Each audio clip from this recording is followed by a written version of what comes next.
Super Mario Bros. Was released in North America in October of 1985. It revolutionized the gaming industry, which, in North America, was very fragile since the video game crash of 1983. The game went on to become a meteoric success. It not only spawned its own series of games, but it demonstrated that video games had a place in society and popular culture.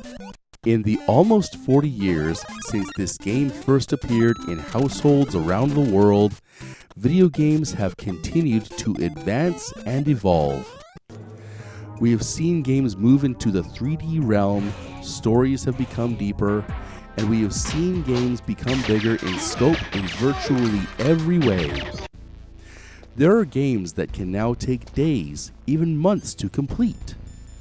Graphics and sound in video games have evolved to the point where the player is almost totally immersed in the world of their game. However, after careful examination of the current gaming pantheon, it becomes very obvious that there is one way in which games have not evolved as much as they should. The main characters are almost prominently all white males.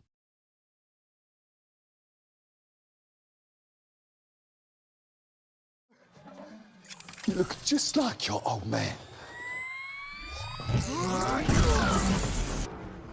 The current state of society's acceptance and a general movement towards equality has been slow to say the least. Yet every so often, society shows progress. When the movie Black Panther came out in 2018, it made some very bold statements about representation.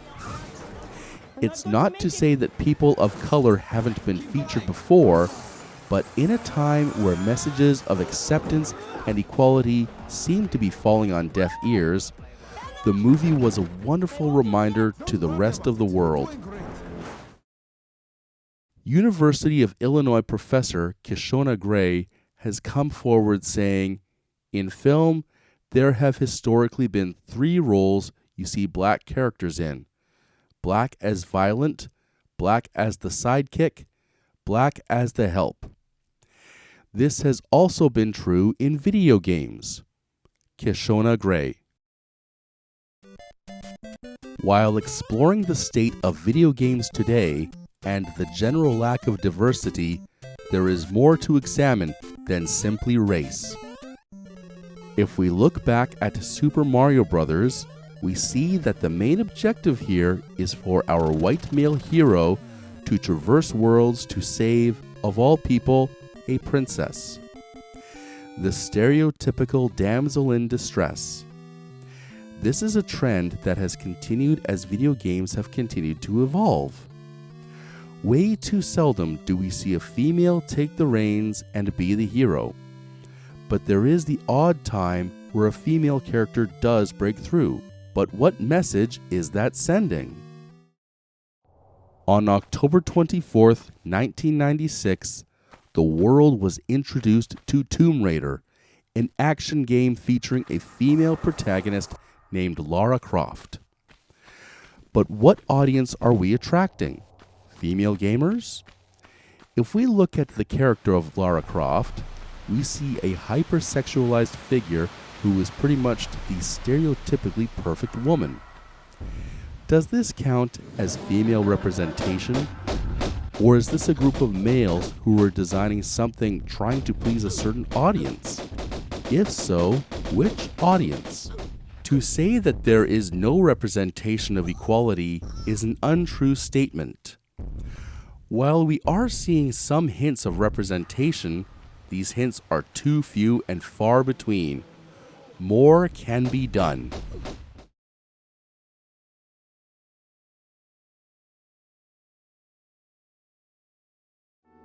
Ever since the very beginnings of video games in popular culture, their rise in popularity and dominance in society is undeniable.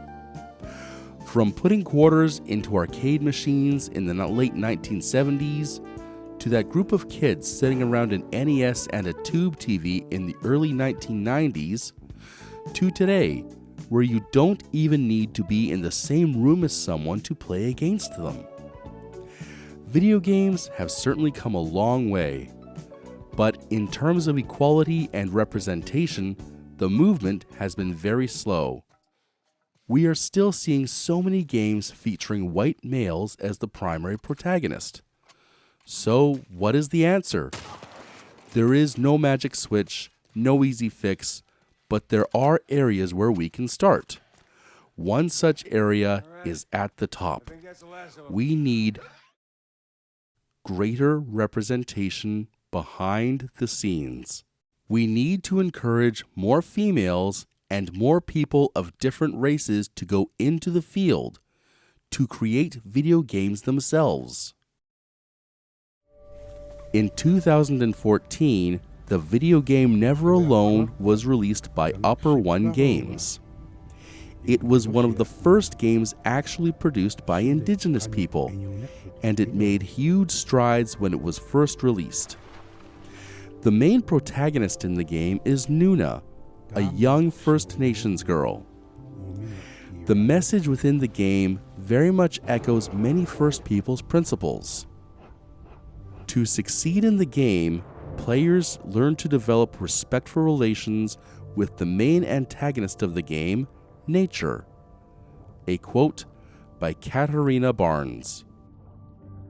Although the game was released to very good reviews, it never seemed to reach the level of popularity as the latest installment of the Legend of Zelda series or the God of War series. We are still living in a world where the majority of video games are being headed by white male characters as the main protagonists. Not only would it be amazing, but it is absolutely vital that we continue to see diversity and representation in video games. Through gaming, a whole new audience can be reached and accessed. The greater message of diversity can be spread even further.